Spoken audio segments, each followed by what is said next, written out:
All right, let's jump right in, shall we? Today we're going deep, like really deep, into Teresa Driscoll's Close Your Eyes. Buckle up. This one's a real page turner. More like a mind bender, right? Absolutely. This is one of those stories that just gets under your skin. And stays there, keeps you thinking even after you've finished the last page. So, for those who haven't yet had the pleasure, Close Your Eyes throws us right into the thick of it, with the disappearance of 8-year-old Amelie Hill. Vanishes without a trace, poof, gone. From a busy shop, no less. Imagine that. Broad daylight, people everywhere. And the CCTV. Just conveniently not working, of course, setting the stage for a whole lot of questions right from the get-go. Driscoll. She knows how to keep us guessing, doesn't she? Throws in that green dress, the one Amelie was so excited about, found discarded by the canal. Chilling, right? Sends shivers down your spine just thinking about it. Suddenly the canal becomes the center of attention. Everyone's hoping for answers, but... But another twist. A body turns up, but it's not Amelie. Adds another layer of intrigue, wouldn't you say?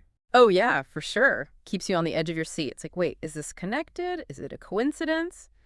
Just keeps those theories swirling in your head. Definitely keeps you guessing.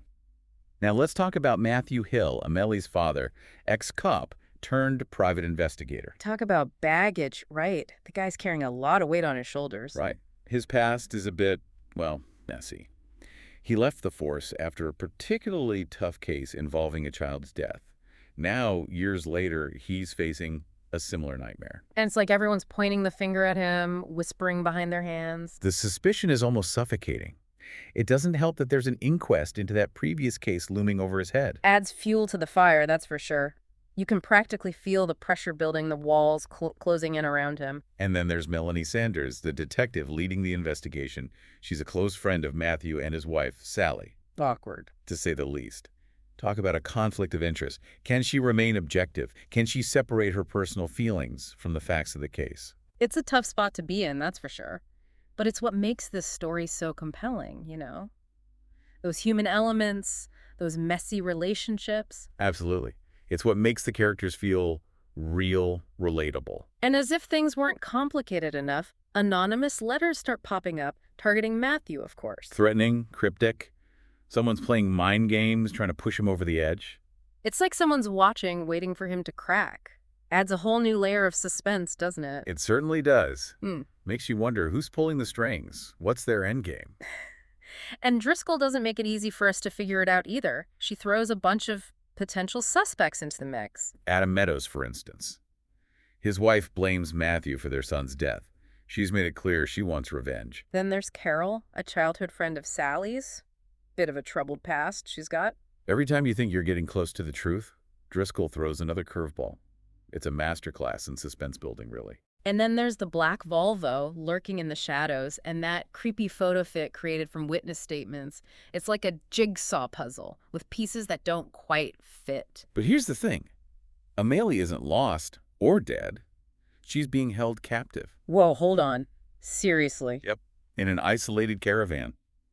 And it's Olivia, the daughter of Amelie's captor, John Miles, who becomes a key player in the story. She's trying to protect both Amelie and her own little sister from her increasingly unstable father.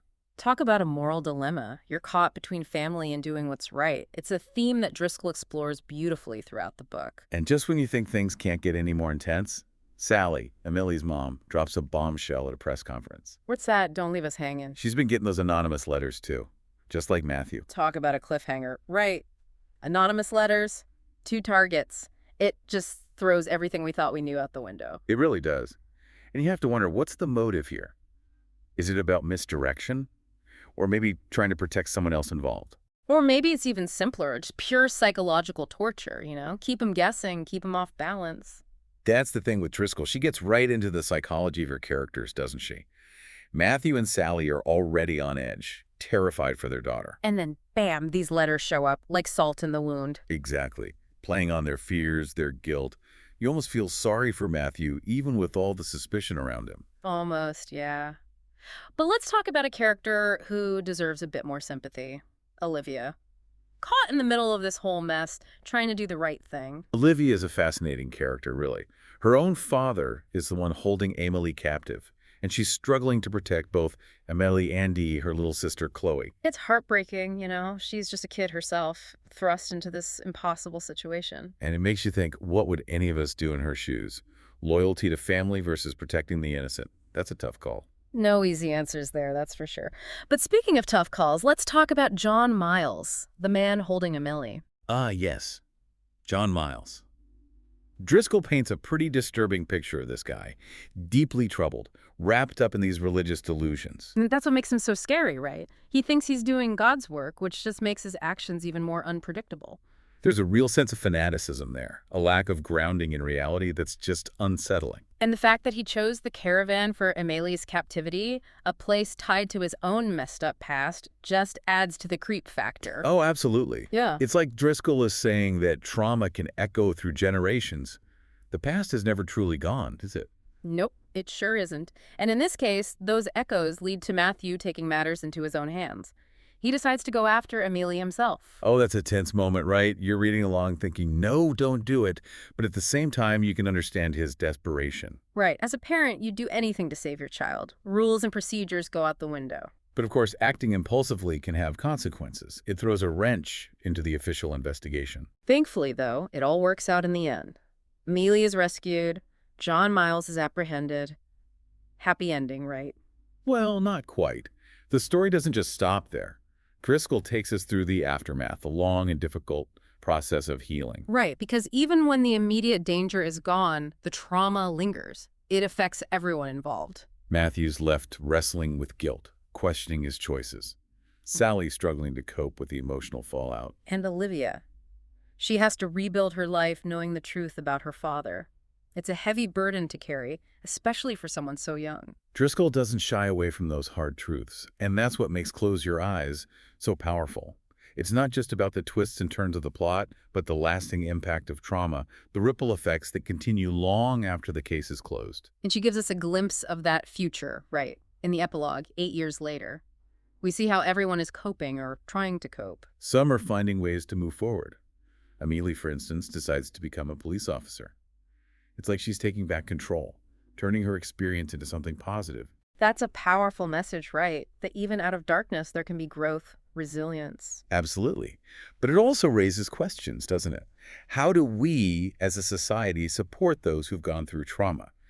How do we create a system that encourages healing and helps people find their way back to a sense of normalcy? Those are questions that Close Your Eyes leaves us pondering long after the final page is turned. Okay, so we've walked through this whole harrowing journey with Amelie and her family, the twists, the turns, the ups and downs. What really sticks with you after closing the book, I mean? Well, for me, it's how Driscoll goes beyond just a straight-up thriller, you know? She gets into the nitty-gritty of human nature, those deep scars from the past, and how sometimes it takes real guts to face your demons. Absolutely. And I gotta say, those red herrings, man, she had me going in circles. 1 minute, I'm sure I figured it out. The next, bam, totally wrong direction. Right. It's like she's playing chess with your mind. But I think there's more to it than just keeping us guessing. It's about how easily we can jump to conclusions, how our own biases can color how we see things. Yeah, especially when fear and anxiety are clouding your judgment, right? Yeah. Like with those anonymous letters, someone knew exactly how to push Matthew and Sally's buttons. Exactly. They were playing a very calculated game, using information as a weapon.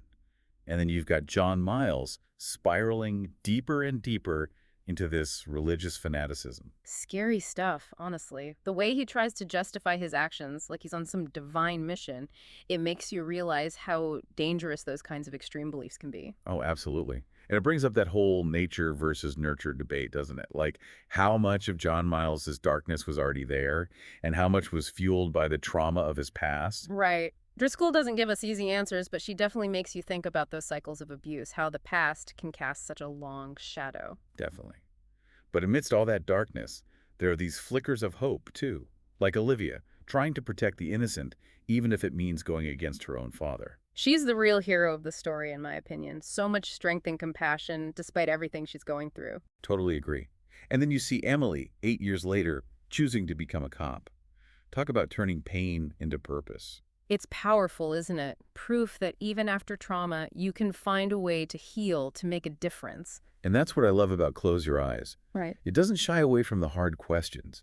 It leaves you thinking about how we as a society can better support those who've experienced trauma, how we can break those cycles and foster resilience.